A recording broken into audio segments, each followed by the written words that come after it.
he's a very, very good grappler in this game.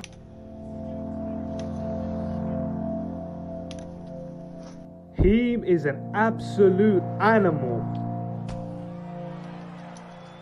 Heem is definitely one of the best players in the game right now. Apparently nobody up on our level knows who this guy is. But people are talking. He's gonna have to prove it, but supposedly he's fucking amazing at this game. And that excites me, seeing new talent coming into this game so late. I'm excited to see this. I want to see what happens.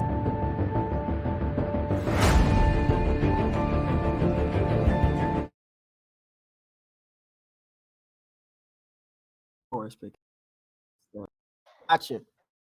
Ladies and gentlemen, long ago we tried out an event to give new fighters a way to make their name in the spotlight. Finally, with the passion of the community, we asked that question again. So, you want to be an ESFL fighter? Well, prove it. Here in the Proving Grounds. Ladies and gentlemen, welcome to the Proving Grounds. ESFL presents it. It's the fifth one. We are ready to bring out the new blood, the new talent here tonight for you guys in this fight card. And alongside me, King BKR, aka Kingsley, is my commentator in crime, Romero. How are you doing tonight, man?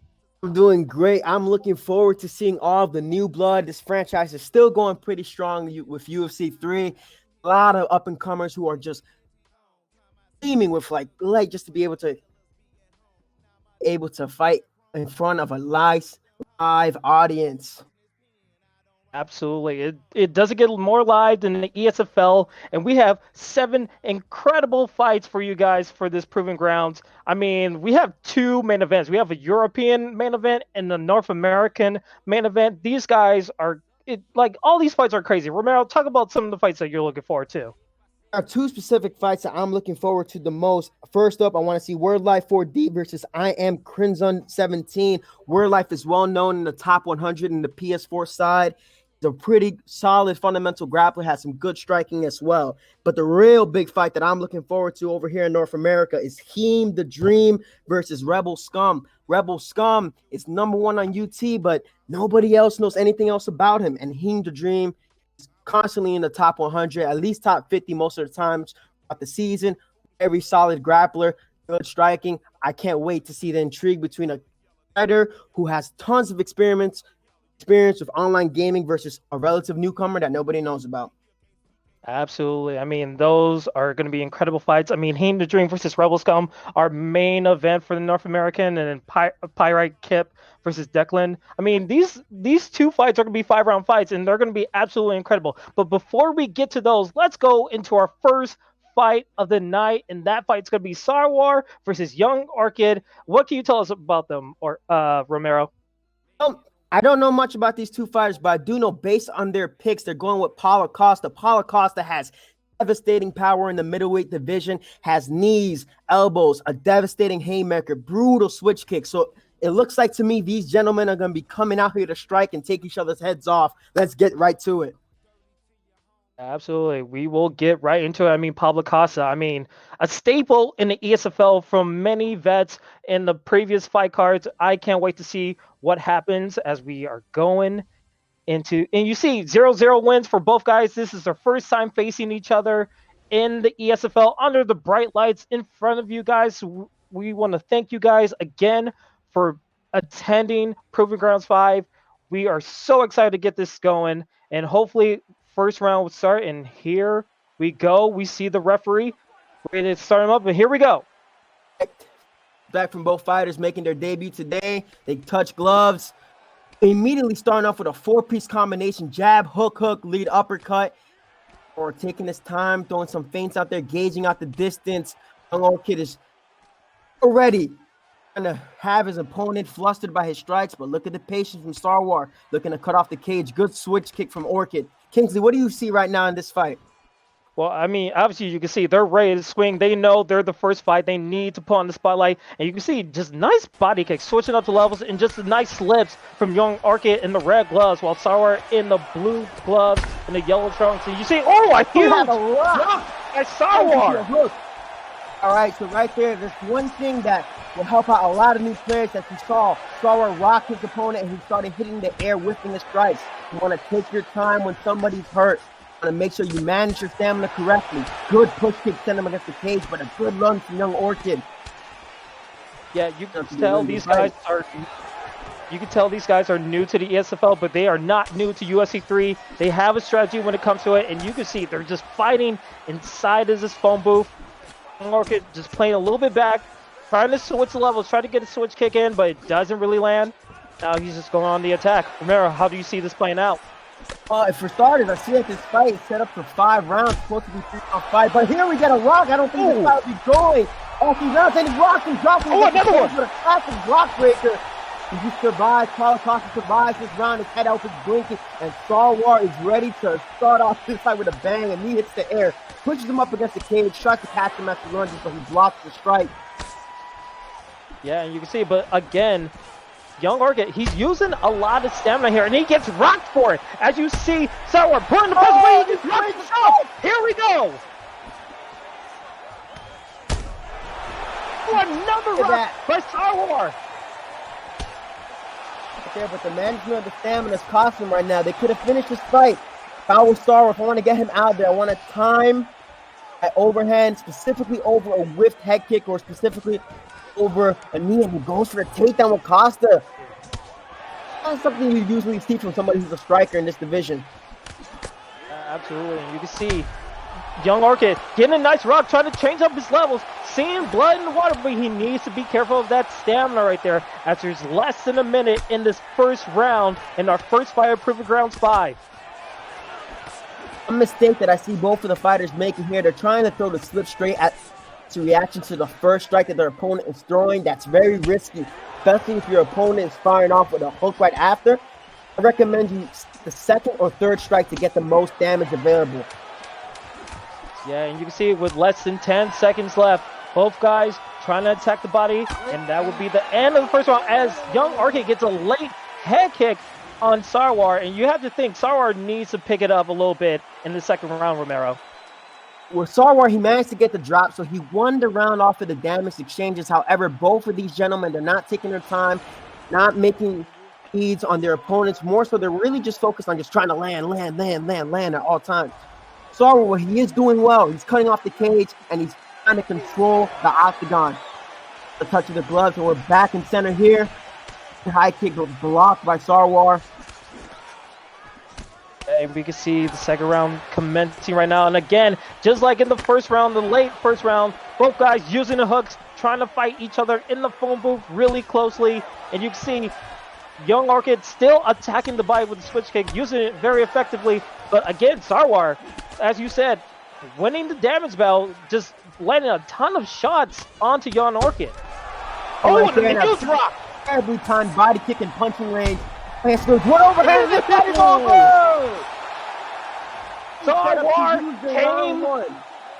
Sawar definitely came to play in the first fight with a vicious hook. And you can see right here, goes to lean for a jab, gets a slip, and just a huge punch from the right.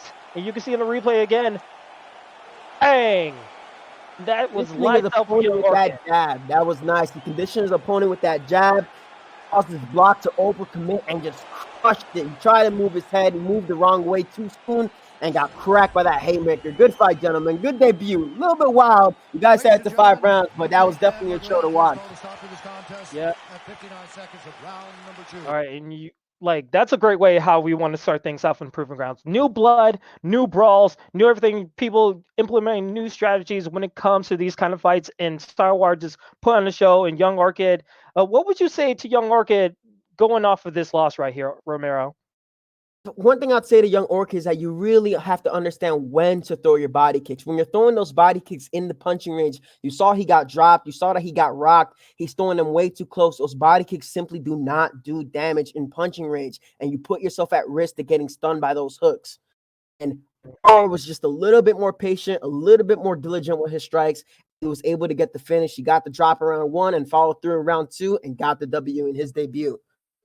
Absolutely. That's what you love to see. And now going on to our second fight of the night, we have Game Room 29 AD versus Killer Jake 01. Romero, what do you have about these guys right here? Oh, if Killer Jake 01, he's had a lot of trash talk in the Discord. He believes he's one of the most diverse strikers in the game, and that 99% needs spam to beat him. He's a very confident individual based on what we know. But Game Room, he's beaten top players on Xbox. He did lose his last fight to Double Map, but he sees his fight ending in a stoppage. He's going with the Conor McGregor pick. Conor McGregor, who's undoubtedly one of the biggest tanks in the lightweight division.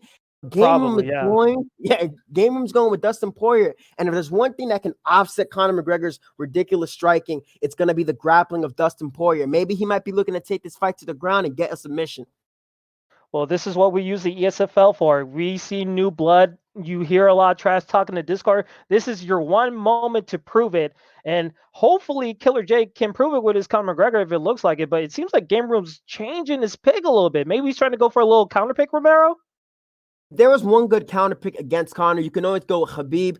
Khabib has best grappling in lightweight division. But no, he's going to go with a mirror match. Mirror match, you got even stats across the board. So when it's an even stat matchup, a mirror match, the only thing that can be decided here is by skill. But if it just goes to show that Killer Jake is the better striker, and this might be a decision that he might regret later in the future, but we'll see. And now Killer Jake is changing up his pick.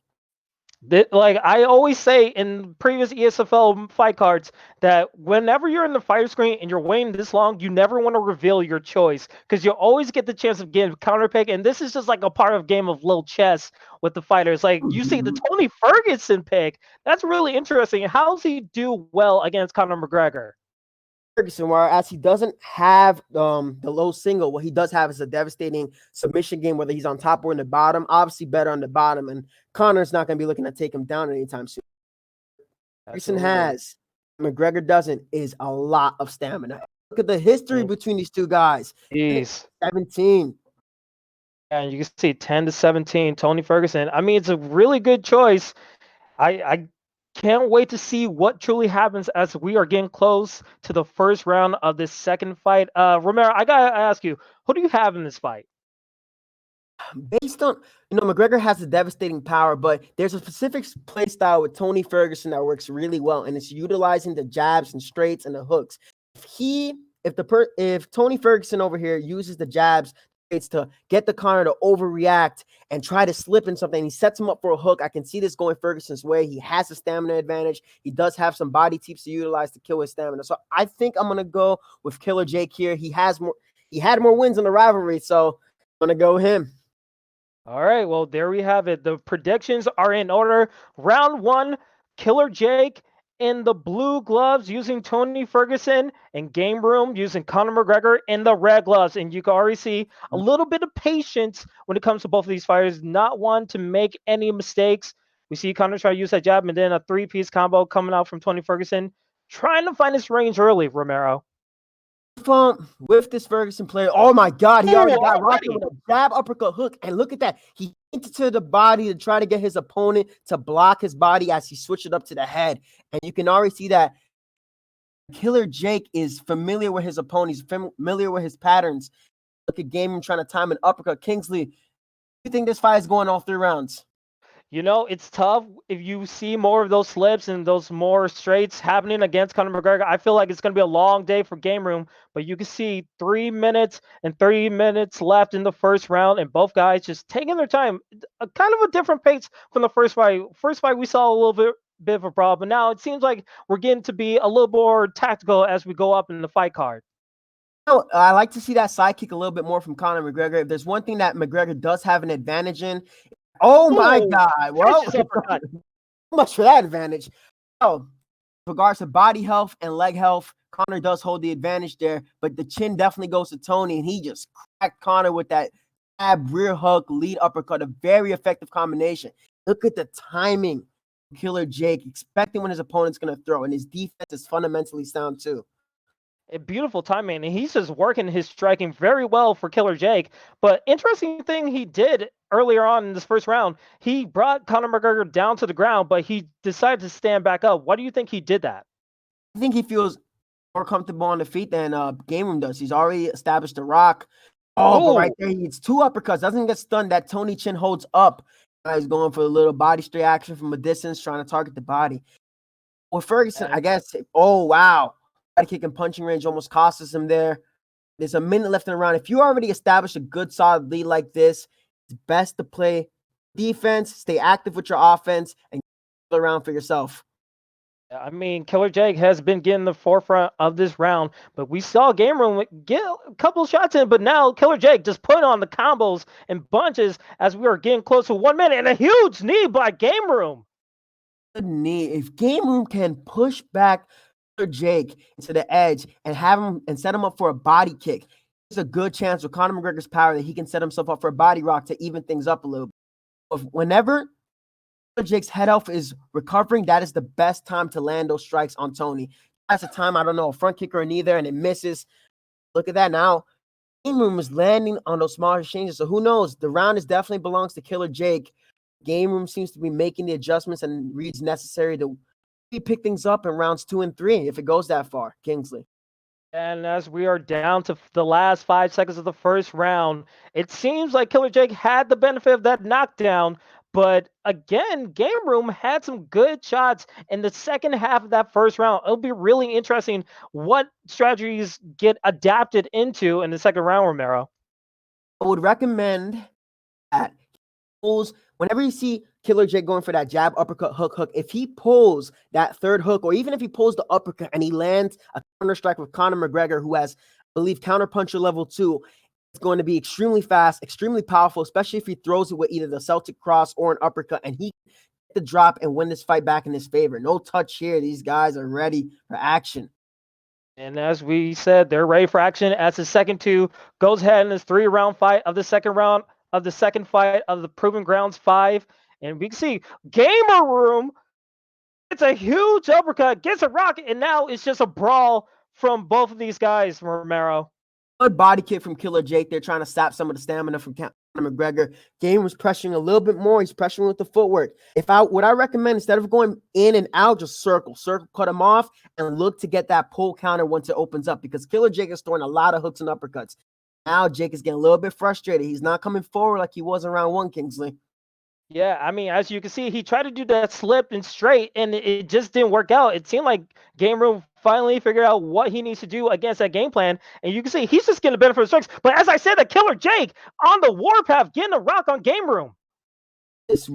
I guess you can say that this round goes to Killer Jake. He's got the most recent rock, and now he's going nuts with that jab, uppercut, hook. Two players, I'm telling you this.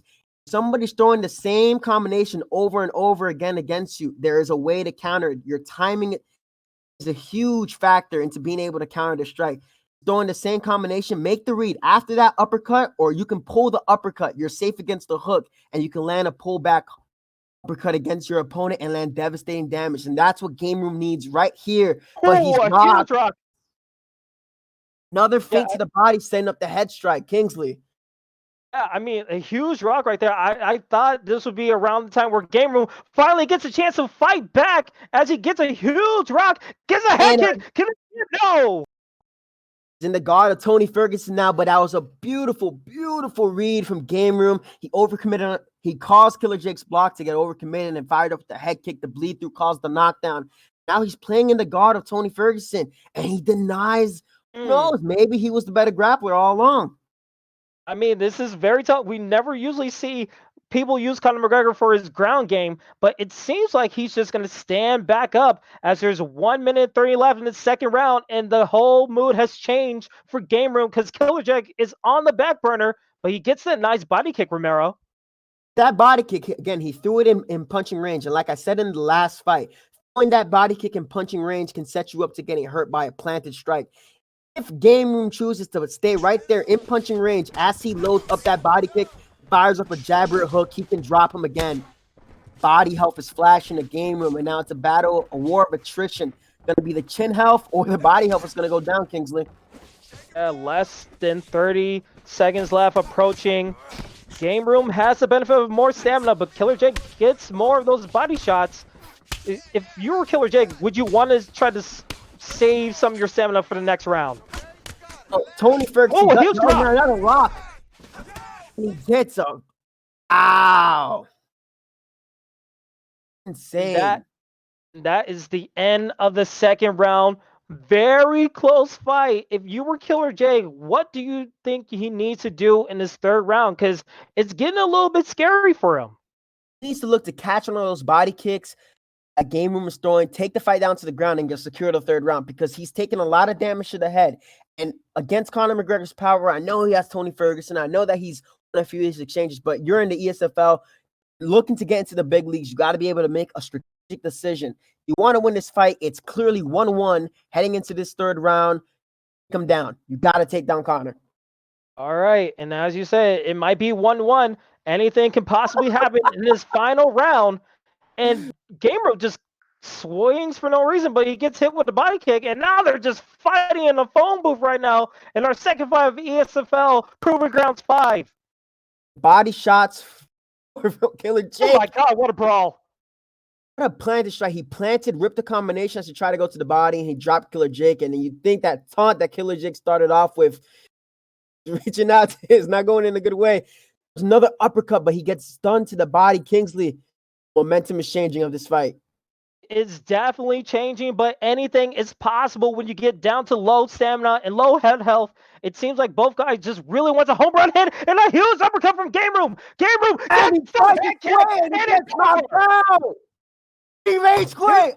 He rage quits out. Game Room with a massive head kick to take his very first victory. I mean, Killer Jake did seem like he had it in the first beginning rounds, but then Game Room, I think Jake just let him in too closely to the sun. It was too close to call, and Game Room just took advantage, Romero. With that first round, it's not about how you start. It's really about how you finish. And Game Room remained patient. He started punishing him, punishing Killer Jake as he got too close in the pocket and started landing those bigger exchanges. Even though Killer Jake was working the body a lot, the head health was taking way too much damage, especially with that Conor McGregor 95 power. And as we saw right there, again, he goes for the jab, straight head kick. Jake doesn't make the read, tries to sway, and sways right into it.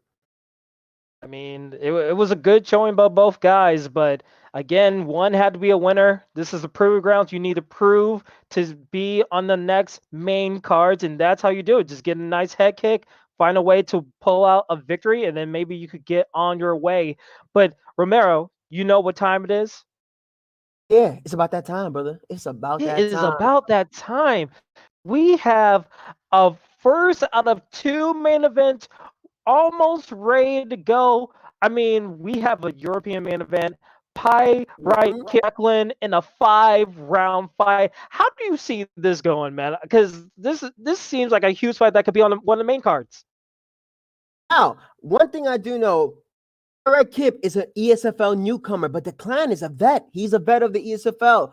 Now, with Pyrite Kip, he's again excited to be making his debut. And not only that, his debut is a main event. He was ranked #1 in this season for quite some time, and he actually beat the Clan the last time they faced, and he believes will be another late established. But the Clan, he's a veteran. He knows his way around the virtual octagon, and he actually previously had an Xbox title shot. So you have a battle against an up-and-comer who's made necessary adjustments to be recognized to get into the ESFL versus a wiry veteran in decline. I mean, when you would think about it, I mean, Declan, he's faced one of the best. He had an Xbox ESFL title shot. He's used to the pressures of fighting in the spotlight in a main event, so it could be heavily in his favor. But again, never underestimate the newcomer. There might be butterflies in his stomach getting ready for this fight, but again, when you don't know the tape of someone who you're about to fight, it kind of puts a little doubt in your mind. So this fight could be anything and everything and above, Romero. The fight being in lightweight, what I'm going to be intrigued on seeing, if you notice the last two fights, the first fight, the two gentlemen, they did not know each other and they just went crazy. The second fight, there was some familiarity and we came off to a slow start. But as the other fighter began to gradually make reads, he punished his opponent and got the late finish. Now, Pyrite Kip, he said he beat the Clan the last time they faced. Has the Clan short up all of the holes in his defense and try to get that victory back, or will Pyrite Kip's words prove to be prophetic and get another victory? I'm wondering what the picks are going to be. I'm wondering what the game plans are going to be. I mean, It's just going to be another event. It seems like the favorite. We've seen a lightweight battle before. It seemed like Conor McGregor is usually the pick, but there's so many other people. There's Khabib. There's so many guys that you could use. I mean, Poirier is always a choice. I'm always in favor of a Clay Guida pick. I remember we had one in Hey, ESFL. Guida It was my absolutely my freaking favorite. I adored it. So I can't might have wait been to see fan. what guys choose. It might happen. You know, there's a lot of crazy choices people like. We even saw like Dana White for like 3 fight cards. It Oh, was Swiss Linebackers. insanity. Like, come on. It's possible, it's a chance, but it seems like these guys are still trying to get set up. But let's go back to the previous 2 fights that we had: Killer Jake versus Game Room. Game Room takes the victory with a head kick. Again, what are your thoughts about that fight up? I think the finish could have come a lot sooner in terms of game room because again with the combination jab, uppercut, hook. I kind of found it funny that Jake had said that he's one of the most diverse strikers in the game, and 99% need spam to beat him because he was using that same combination a lot. And Moon found his timing. He was able to beat that combination. He beat him to the punch with Conor McGregor. But I couldn't help but notice he could have pulled that combination, specifically during the uppercut and hook window. You pull that strike, you fire off the pull uppercut, and he would have been able to get the finish even sooner, especially if you follow up with another hook. Right. I mean, again, it was a very different fight from our first fight when we saw Sawar taking a victory against Young Orchid. I mean, that was a middleweight matchup, and our North American main event matchup is in middleweight. So could that be a preview of what we're going to be seeing later tonight with Apollo Costa mirror match? Costa mirror match later tonight. I don't know, man. I don't know. In the middleweight fight, I know Heem is a grappler, and I don't know much about Rebel Scum. I think maybe he might go with Paulo Costa. Knowing him the dream, he might go with Souza or GSP. But here we got the boys. They're redding up right here. Pyrite Kip is going. Pyrite Kip is going with Khabib. The Clown is going with RDA. Kingsley, what do you think about this matchup? I mean, RDA is like we say Prioxis use RDA, and we know RDA is a staple in the ESFL. We know what he's all about. But Khabib, it's always Khabib time when Khabib's in the ESFL. I mean, you're going to see grappling, you're going to see hooks, you're going to see just nonstop like fake transitions and everything. So it's going to be really interesting how Declan responds because he's usually more of a striker when it comes to these fights. RDA is a really solid pit because he gets taken down. He has submissions off his back. He has his triangle choke. He has his arm bar. He has 2-stage guillotines. He has Kimuras. RDA could be the perfect pick to offset Khabib's grappling, but if that Khabib gets way too many denials, it might be a short night for RDA, or could be a long one in the crucifix. Yeah, absolutely. And again, this is our first of 2 main event fights for Proving Grounds 5. Declan versus Pirate Kip. It's going to be absolutely a bar burner. Who do you have winning in this matchup? This is going to be tough. I know a little bit more about the Clown. I know that he's fought for the title on the Xbox side, and if he's making the RDA pick, he's not making the basic Conor McGregor pick, then he has a game plan coming into this fight. Who knows? Maybe he got out-grappled. Maybe he had a pure striker and he got out-grappled when he lost to him before. Now he's making the adjustments to RDA. He's probably looking to get off some leg kicks. How do you work with knees? But here we go. We got the fight starting up. We got Pirate Kip versus the Clown. First main event of the Proving Grounds. Let's touch up the gloves, and here we go. Here we go. We see a Pirate Kip in the blue gloves using Khabib. Declan using RDA in the red gloves, and you already see that Declan is already going for the combos already, and we see a little bit of slip from Pirate Kip. It seems to me that he's predicting that whenever the Clown's going to start off with a straight strike, and he's trying to utilize that jab body straight. That it's a very meta combination. Looking to just slip the first strike, interrupt him with the jab. Right now, Pirate Kip is doing a good job racking up damage against RDA's shin. Yeah, and you can see Declan going for the body, but again, that slip is doing some work against Declan. Pirate Kip is coming to play in the second game. Great elbow, but how long do you think it's going to take for him to try to land the first takedown in this fight? If there's anything that Khabibs are usually pretty good at, they're looking to try to take you down off of your leg kick. So if the Clown looks to leg kick as Khabib is trying to jab, he's going to win the damage exchange there. Oh, but he slipped that strike. There it is. Yeah. Called it. But he takes him down. Good defense from RDA, and there's Pirate Kip on the ground trying to pull guard. Overhand, trying to get up top there. Takes the takedown and goes to the quick slip straight. Takes him down. Gets a nice done. Crafty. Ladies and gentlemen, it's Khabib time as we see the ground game finally into play in the first round with only 2:30 left in the first round. And again, now it becomes more of a meta game when you go into the ground game. You have to think about feints, you have to think about like transitions. But again, as I said, that Declan finds a way to get out of the ground game. Build up enough grapple advantage. When you want to build grapple advantage, if you get your opponents to bite on your face, get grapple advantage. So he was faking a lot of that armbar. He bit on those fakes and was able to get up. Now Pirate Kip is up on his head, but look at that pullback elbow from the clown. Now a front kick to the face. These boys are turning up. It's a 5-round fight, but there's no love lost. Good interruption on the jab straight Kingsley. Who do you see getting the first rock in this fight? Oh, by the way, look, where I see it, I think Pirate Kip, if he gets that right slip and gets that hit, it might be his. But again, Declan, he's using that front kick really effectively. The fact that he landed already gives me hope that he could probably knock him down with that. But again, with 1 minute left and just all the stamina, I think you're going to want to preserve it in a 5-round fight because that's also an added thing. You have to survive with your stamina intact if you want to survive these kind of fights. Pirate Kip is doing a good job timing as the clown's head comes back to the center as he tries to time a pull. And look, the block is low. Those strikes went through the block. Try to sidestep that jab.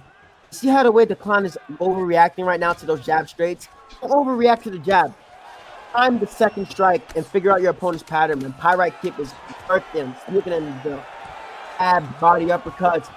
Tries to go for a takedown, but it is denied by Khabib. I think we have a solid round by Pirate Kip. What do you think, Kingsley?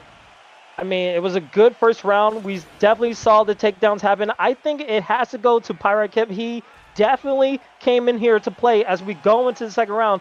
Hopefully, Declan could stick to his game plan and just avoid some of the unnecessary shots that he's taken. As we see 450 in the second round of our European main event.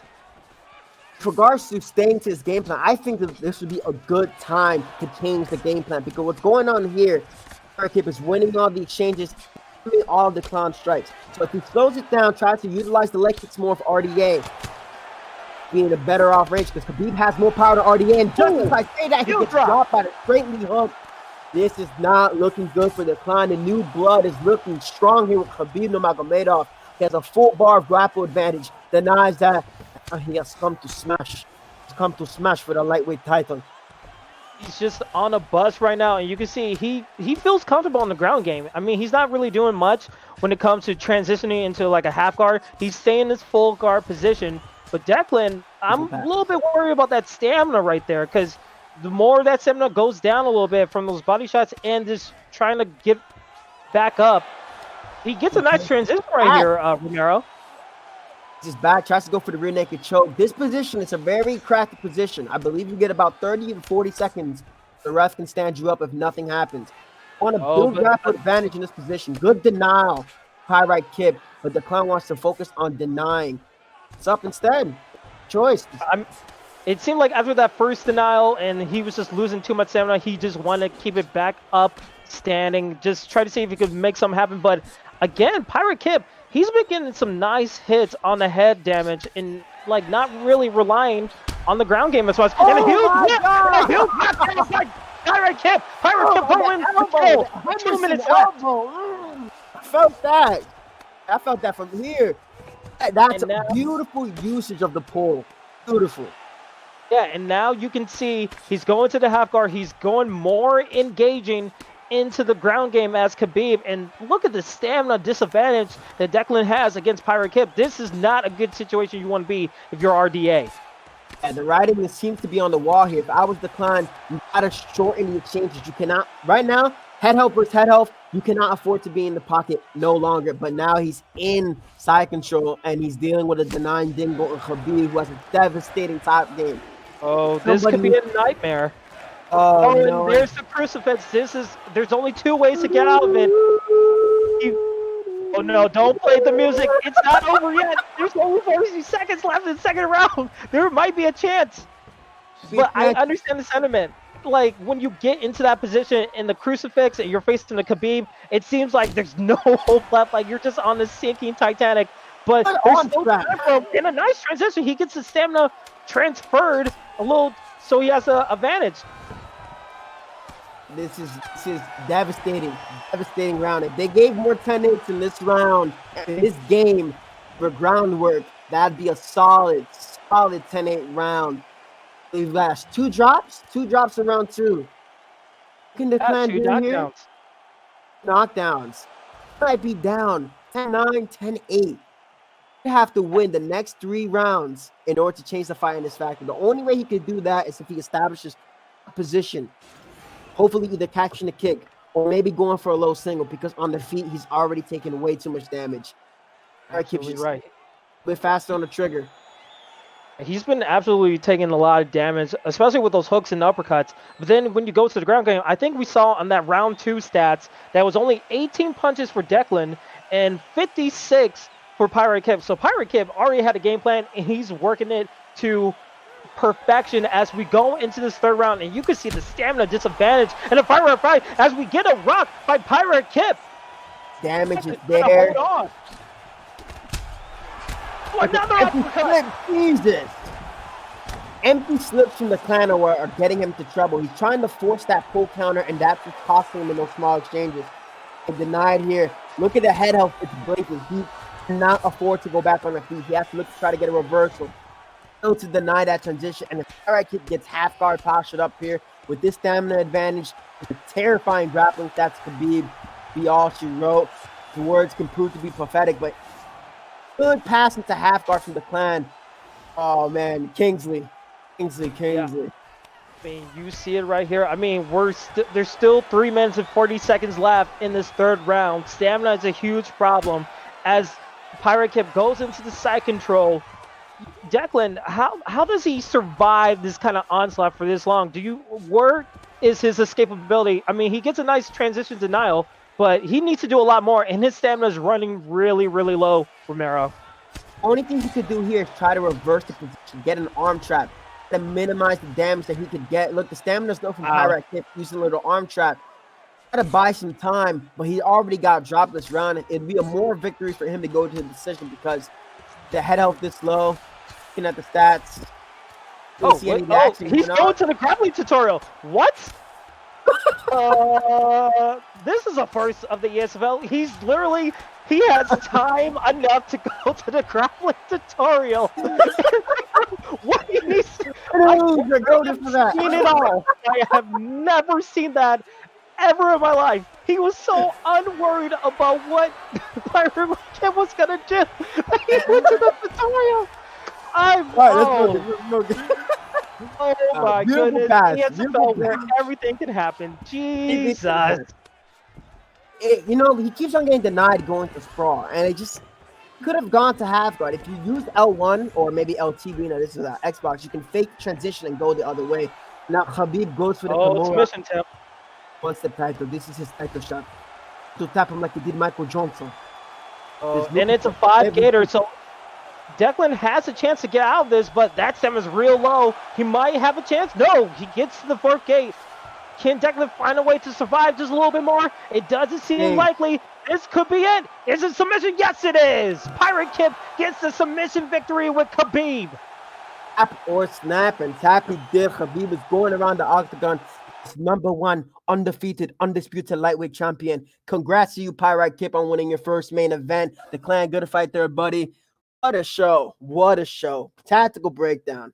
What'd you enjoy about that fight? I mean, the highlight of the night so far is that the fact that he was on his back in the ground game, and he was like, you know what, I'm going to go to the grappling tutorial because I have no clue what to do. And he still gets submitted. Like, that's just wild. I don't know if I would put that on tape, but, fair play. Fair play. I would be in this position. My grappling game sucks, so that's crazy. But, man, what a good victory for Pirate Kip. I mean, he won against someone who had an ESFL title shot, so that definitely means he's going to put some eyes on him to make sure he goes to the main cards. I mean, he probably has a shot of making a big name fight next time he fights, Romero. Indeed, but now we got over to North America. We got Tesla versus Sir Swags. We got 2 newcomers. looking to make a name for themselves. Tuzler, he made it to the third round of the Ricky J Random Fighter Tournament. Now, if you don't know about Ricky J, those tournaments have about 256 players playing. So for him to make it into the third round, that's pretty impressive. This is also his ESFL debut, and he expects to meet tough competition to ESFL. Now, Sir Swags, interesting fact here, he actually competed as an amateur in actual MMA. This is also his ESFL debut. He predicts a win via ground and pound. So with that statement, I do expect for him to choose a grappler. Over here in the welterweight division, I'd assume that the best meta picks would be with GSP. You could go with RDA. You could go with Gunnar Nelson if you want to be cheeky, really. I'm interested to see the matchups in welterweight between these two gentlemen. This is going to be looking to be a good fight. What do you think about this? I mean, when you look at welterweight, there's so many avenues where you could like appeal to your own play style. If you want to go striking, you have Wonderboy Thompson, you have Tyron Woodley. If you want the vicious hooks, you have grapplers, you have Darren Hill. There's in GSP. Let's not forget GSP is just all around a monster in this game. And Usman, there's so many killers in this division. Good. He's sneaky good. Yeah, but like again, both newcomers, both under the spotlight. There might be nerves. There might be something in their mindset where they need to put on a show. Let's hope they do. I can't wait. Who do you think has the prediction to get the victory? Because I think Sir Swags might have that ground and pound. If he knows how to do that ground and pound, he might have a chance to get this victory easily. I always felt with the grappling in this game, you could be a tremendous striker, but if you get somebody to the ground, you get them into certain dominant positions, such as half guard postured up, even top mount crucifix, side of control, you rack up enough damage there. It doesn't really matter how much of a good striker you are. This is MMA. This isn't a K1 kickboxing game. Transition denials, kills your stamina, and now you're praying to the ref to let you out of the octagon cage. If his grappling is as good as he thinks it is, then he might get that stoppage by ground and pound. But I am intrigued to see striking that these two gentlemen have, because you could have all the grappling, but if you can't strike to set up your grappling attempts, then it's going to end up on the feet anyways. And if he made it to the third round of the Ricky J Random Fighter Tournament, he definitely has some experience with ground. Absolutely. I mean, these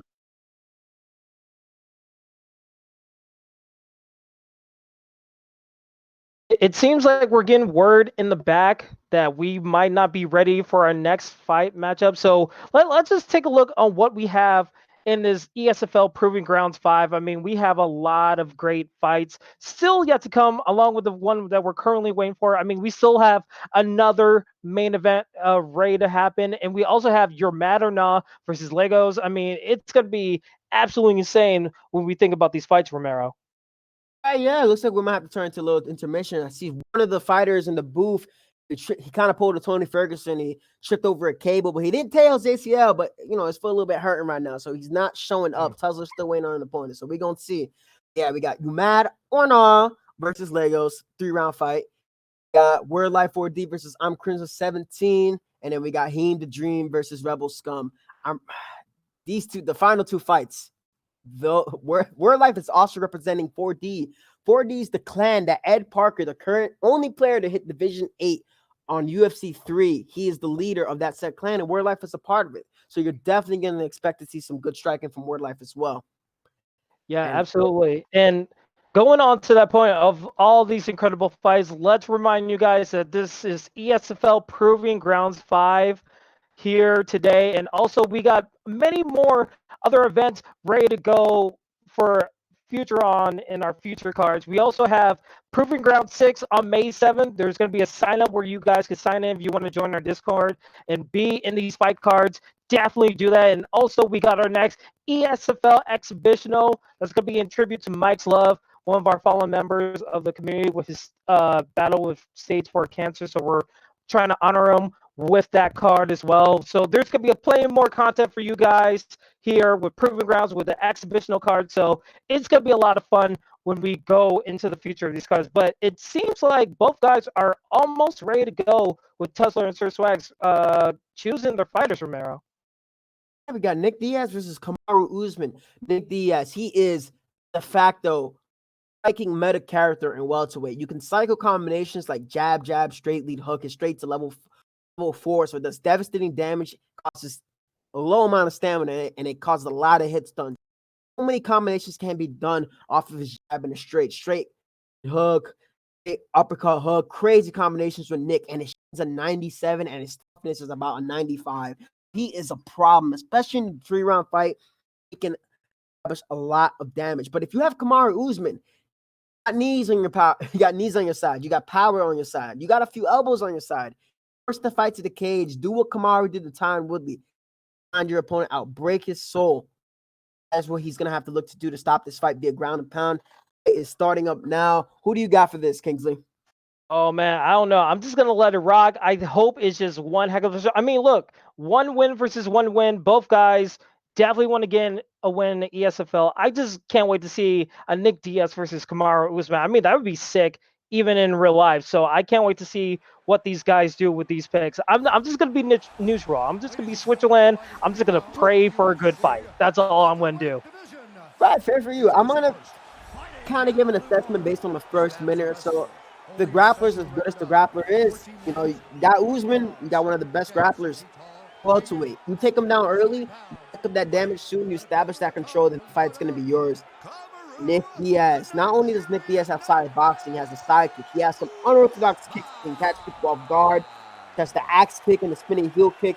And if he does get taken down, he's pretty good off his back. Has rubber guard, triangle chokes, has guillotines. Such a threat. So maybe the grappling of Nick Diaz off his back could negate the opponent from trying to take him down to the ground and maybe force this to become a clinch battle. Yeah, absolutely. I mean, both guys really want to have a chance. They both have great fighters that they can use. Usman, great grappling. Nick Diaz, I assume he's going to pressure his fighter. This is the 4th fight out of 7 fights that we have for you here in ESFL Proving Grounds 5. I am your commentator, Kingsley, and alongside me is Romero as we are ready to almost get things going as fight number 4, round 1, starts now. Back Diaz and Usman. We're going to with a classic camera angle. Interesting choice.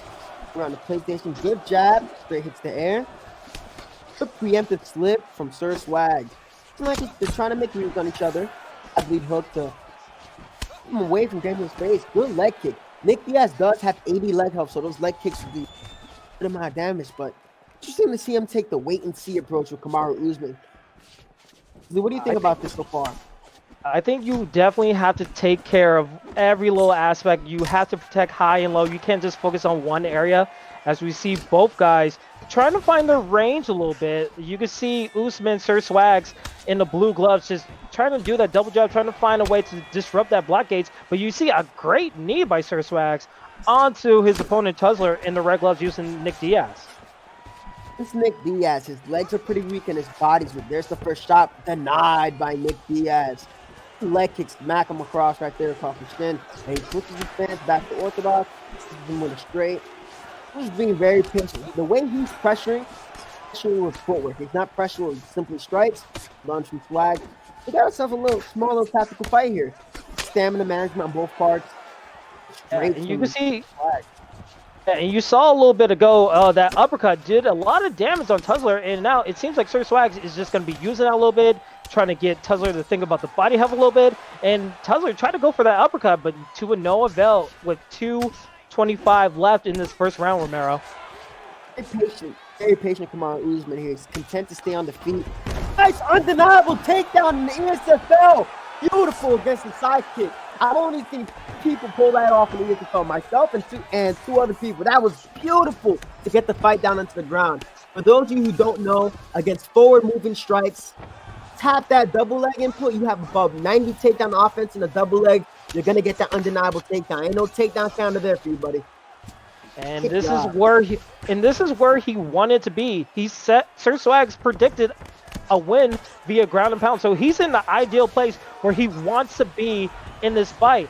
But a nice little reversal by Nick Diaz. Tussler, what is he going to do? Is he going to try to stand back up, or is he going to stay to the ground game and try to get some damage on? He got a nice denial.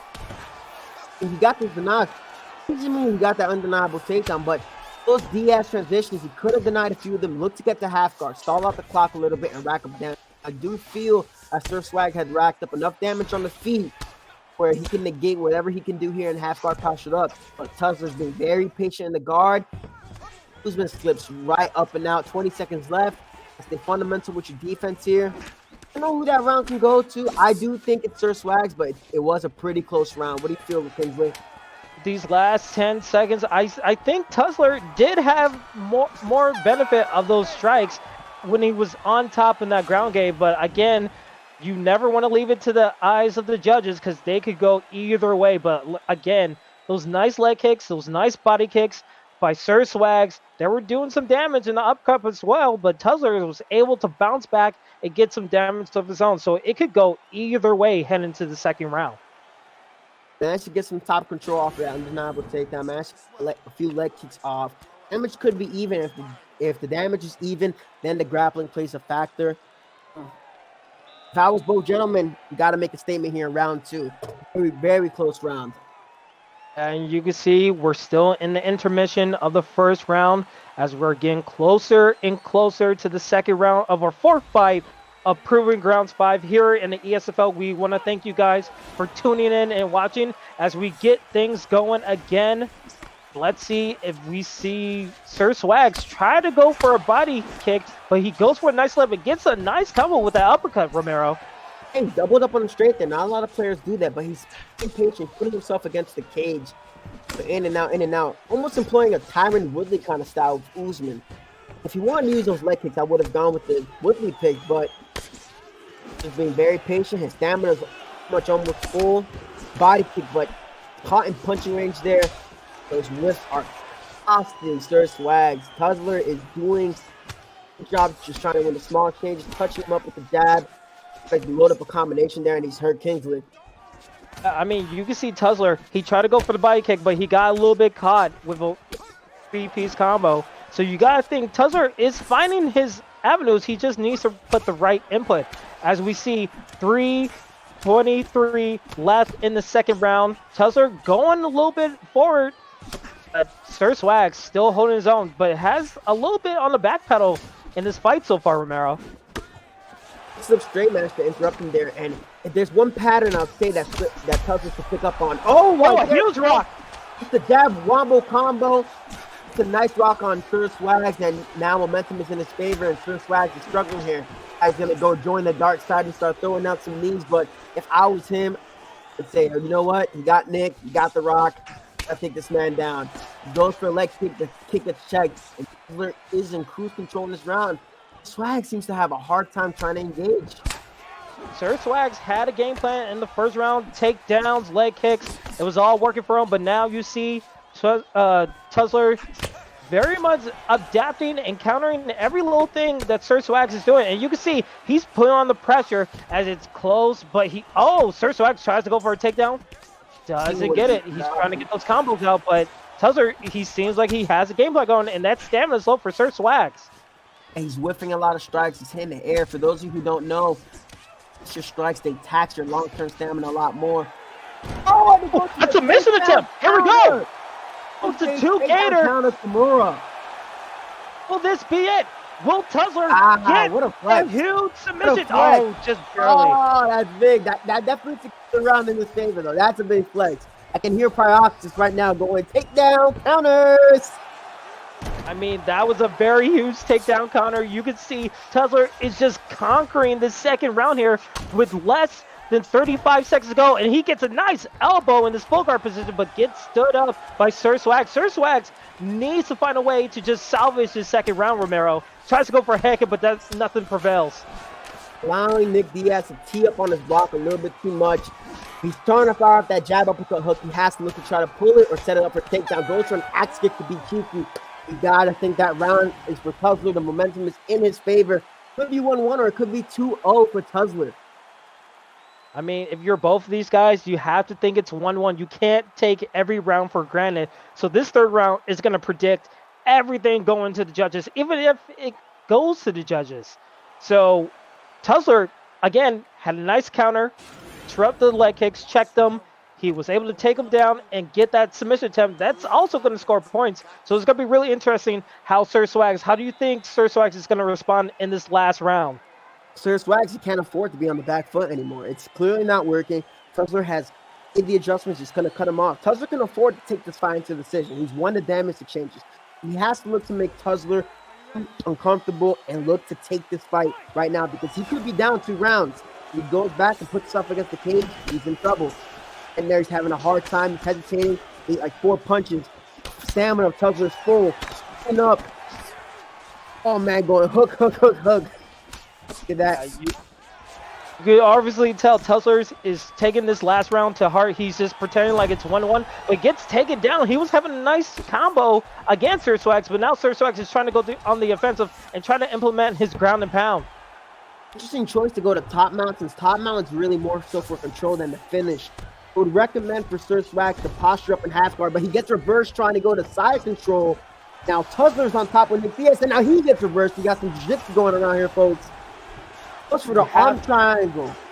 Oh, and you see a submission of the 5. Gator easily gets out. Tuzzler is doing a nice job trying to get out of it, but what can he possibly do to get out of this top mount position right here? But he gets pieced up right there. Top mount is really good to block first and second strike and then try to transition it here. Swag tries to roll back, and now he gets reversed, and now Tuzzler is on top. Now they get put into full guard. He postures up, looks to get up. He doesn't want to keep engaging on the ground. He feels like he has his fight on the feet. Hook. Oh, I feel up on the hook. Oh Lord, Jesus Christ, Mary. And you can see Tuzzler's putting on the pressure. He smells blood in the water. He sees Sir Swag's head health blink a little bit, but a nice overhand. What can he possibly do? Right now, he's chaining 4 specific combinations. He's going jab, straight, hook, and he's going jab, hook. You gotta look to pull the 3rd strike. Try to land some devastating counter in order to switch the fight to his favor. And he goes shoots again. Another submission of the same Kimura. Can he get this 2-gate submission? Man, he was looking for the 2nd round. Can he get it? It's still almost there. He needs that. He gets it. Tuzzler gets the submission. Hey, yo. Good job, Tuzzler. His opponent out with no setup the takedown counter. Kimura didn't get it the first time. Managed to win his fight by submission, and had a feel for Sir Swag. You know, he wanted to finish this fight ground and pound, but he fell into the web that is jiu-jitsu and had to tap. Good fight, gentlemen. That was an excellent fight. I've seen stuff that I've never seen before in this game. I am entirely shocked that actually went off without a hitch. It seemed like Sir Swags had the first couple of rounds or first couple of moments, but then once Tuzzler was able to adapt and react and get those submissions off, he was able to take that victory and get the incredible submission. I mean, Romero, that was an awesome fight right there. There was a good pace to that fight, but there's the one issue that was messing up Sir Swags, the fact that he was allowing the Nick Diaz player to pressure him. He didn't really, after the first round, and Tuzzler realized he didn't have much to offer on the feet. He was comfortable walking him down with the jabs and straights. He wasn't getting punished for any of his strikes, and gradually the damage started to build up. And when he started, first shot, the undeniable takedown, everybody knows I love those. It's the end to the takedown counters, but next 2 shots he shot. No setup. Almost got submitted the first time. Second time it came through. Yes, 209 brothers came up with another sub. There you go. And I have to say, with 3 fights left, Romero, I got to get your opinion on this. Submission of the night? I mean, yeah. It'd be pretty hard to like defeat something like that. I have as my submission of the night because that was just pure class right there. But again, we have 3 fights left. I mean, we have You're Mad or Not versus Legos coming up next. We have Warlock versus I'm Crimson 17 coming up next. And then our main event is still yet to come. Heem the Dream versus Rebel Scum. These get better and better, man. I'm telling you. And, you know, I'm from New York, so when you see a name like You Mad or Nah, you got to say it like You Mad or Nah. And then you got Legos. That's gonna be fun. The storyline between these 2, man, I can't wait to see fight number what 5, 6 is how it's gonna be. You Mad or Not analyst Maverick tournament last month. It's ESFL debut. Expects the first round to be a feeling out process and then a KO victory in the second. And with Legos, a fan of the Legos toys, this is his ESFL debut. He knows the fighter he uses very well, and he expects to pick his opponent apart. So I'm looking forward to seeing this fight that's going to be coming up soon. Yeah, I mean, both guys, it seems like it's a very good matchup. Our matchup people in our staff Shout out to them for making an incredible fight card so far. I mean, again, we have so many next up in our fight schedule. We have Proving Grounds 5, which is today. We have Proving Ground 6 on May 7th, which you guys could sign up on the Discord. Just join our ESFL Discord if you want to be a part of fight cards like these. And then on May 9th, it's the big Saturday one, as we will have ESFL Exhibitional, a tribute to Mike's Love, who lost his life due to his battle of cancer. We are so excited for all of these fight cards in our fight card in our main events that are happening later tonight. It's going to be incredible, Romero. With these proving grounds, it really gives these new players an opportunity, a platform really to get out there, get a little bit known by the EA UFC player base. You know, this game, you don't really need to play this game for years and years on end. This game's only been out for 2 years. If you're consistent with what you do within a month or two, you can give anybody a run for your money. You focus on consistency, you focus on not making mistakes, and you focus on finding what your fighter does best. Recognize the meta a little bit, and you too could be one of the main fighters on the main big ESFL cards, and you'll be able to take on the former ESFL champs, top 5 players in the world, all that. Here we got our 2 fighters they lined up. We see Tyron Woodley versus Till. I don't think this would be their actual fight matchup, Kingsley. What do you think? I really hope the Tyron Woodley pick gets chosen, because that's my main meta pick with the welterweight division. His hooks are deadly. His leg kicks are deadly. He has a nice ground game. He's an all-around fighter, but it doesn't seem like we're going that route. I feel like if he's going to go striking, I would like to see a Wonder Boy pick, but he's going to go to Woodley anyway. But Sure, it's all up to Legos. True. Yeah, Legos, I'll make him happy. Right, but Legos, now he has a decision to make. This is a part of the chess game when you go into fire selection in the ESFL. Who is he going to go for? And this is my second meta pick. If he's going Wonder Boy, he's going with Wonder Boy. Let's go. Love it. All right, we got a classic fight matchup. Everybody knows about the first Wonder Boy and Woodley fight. That fight was a bomb burner. We do not speak about the second fight. The second fight, don't speak about that one. The first fight, that was a really good fight. If you're Stephen Thompson, you're looking to use your side kicks, you're using to use the oblique kicks. You want to stay in the pocket with Tyron Woodley. He's the shorter, stronger, stockier fighter. He has devastating hooks and uppercuts. Stephen Thompson, you're going to look to pick apart from the outside.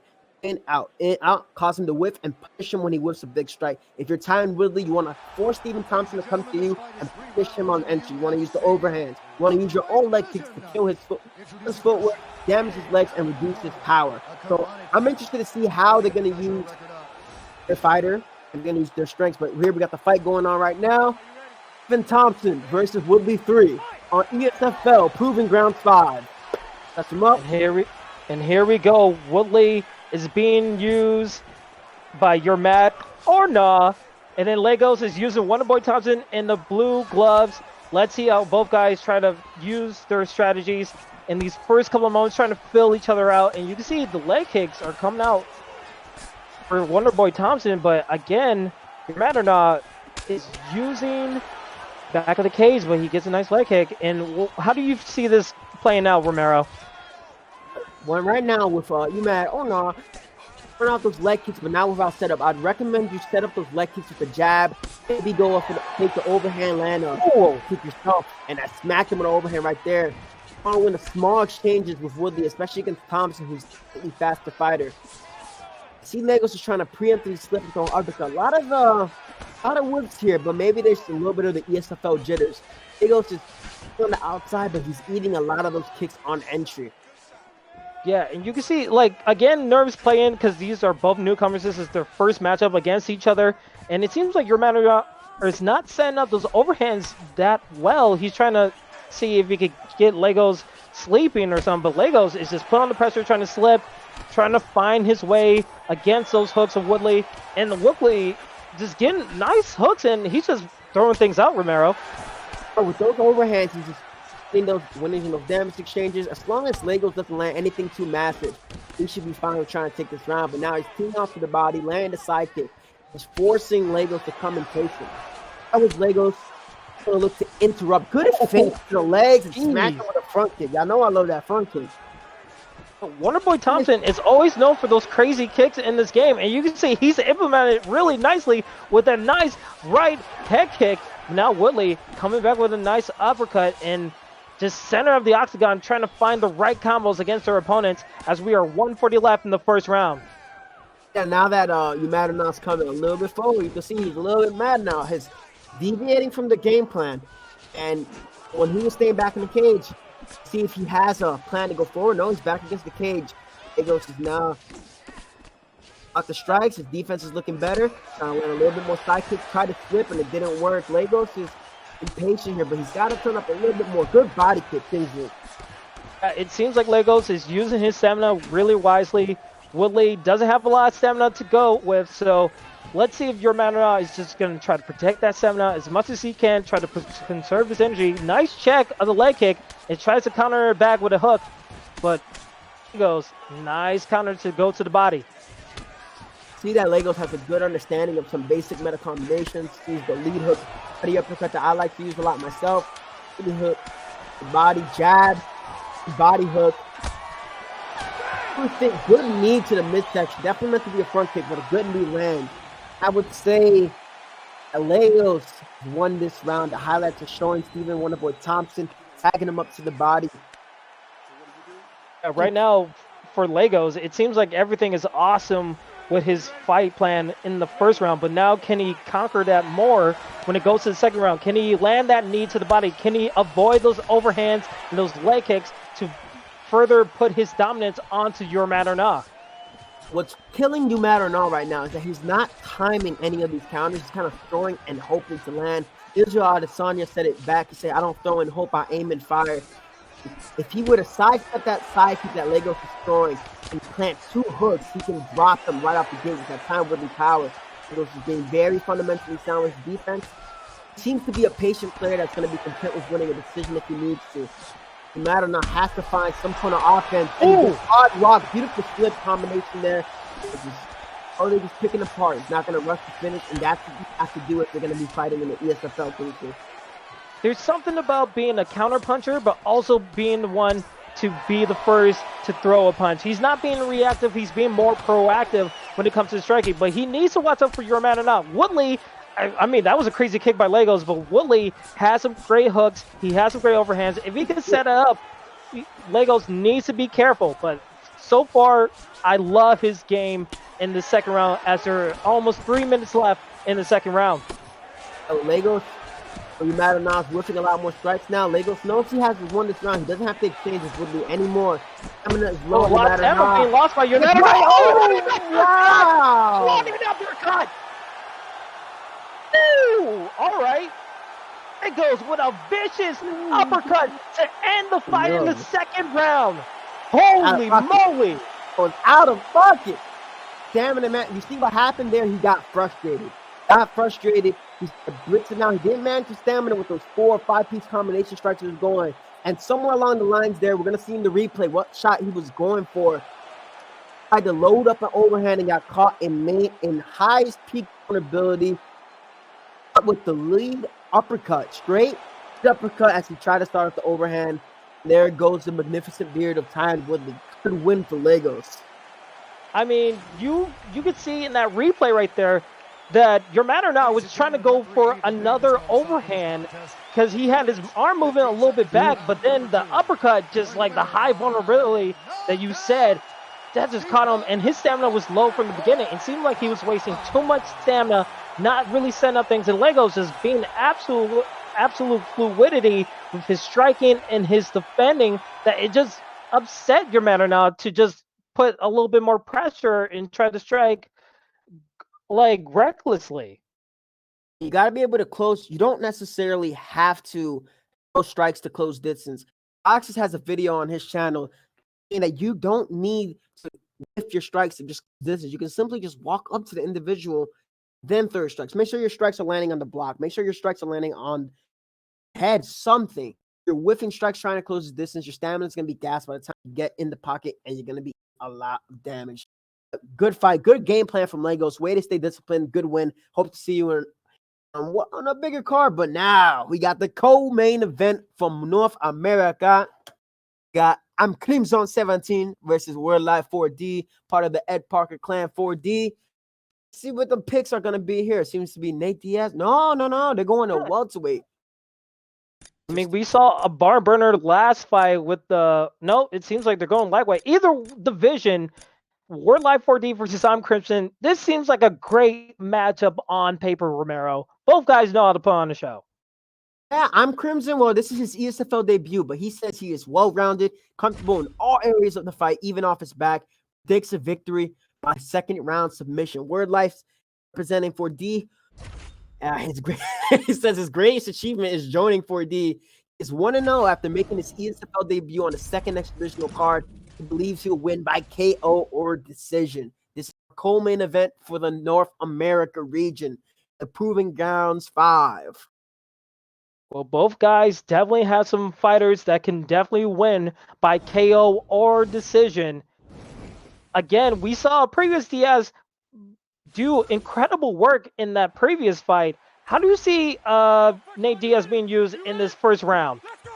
The one thing about the Diaz brothers that do work with a similar meta, use the same kind of boxing combinations. Seems to me that this Nate Diaz, he isn't. See this? Looking to stay in World Life's face. He's not trying to throw to make up for that distance. He's going to feel comfortable blocking everything and interrupting him with small strikes, jab straight, jab lead hook. This is a much higher level fight than the previous fights, even though this is the debut of Crimson. And also, this is the second to last fight of Proving Grounds 5. After this is the main event. I'm Crimson is in the red gloves as Nate Diaz, and in the blue gloves, we have Word Life.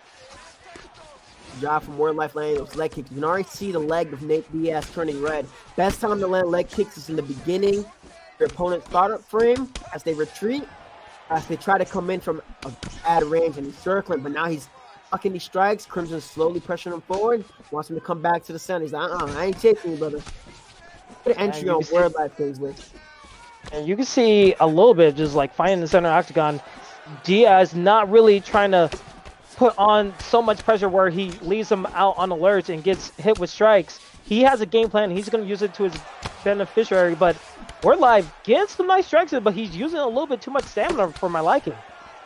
Once he lands those strikes on the block and he's landing on something, it won't be taxing. Good body team from I'm Crimson there. Good needs of listen. If you don't want somebody going to your body too much, rack up them knees, rack up them teeth, man. This is MMA, this ain't boxing. You don't gotta throw hands the entire time. Chop up the legs, exactly what Word Life is doing there. And a cheeky leg kick from Diaz of all people. It's just on the jab fade body straight. Ooh, almost tags him with that hook. They're slowly turning up in this first round, Kingsley. With almost 2 minutes to go in this first round, a 3-round fight matchup. The second to last fight of Proving Grounds 5, and you can see Word Life trying to implement more of those leg kicks. But again, I'm Crimson doing some damage, just piecing them up with some nice straights, some nice jabs. Those leg kicks and those body help, he needs to watch out for it. Notice that Word Life is landing that body kick as I'm Crimson tries to fire back. He's just out of range, so he won't get caught with punches. This is the best way to set up a leg kick to not get punished.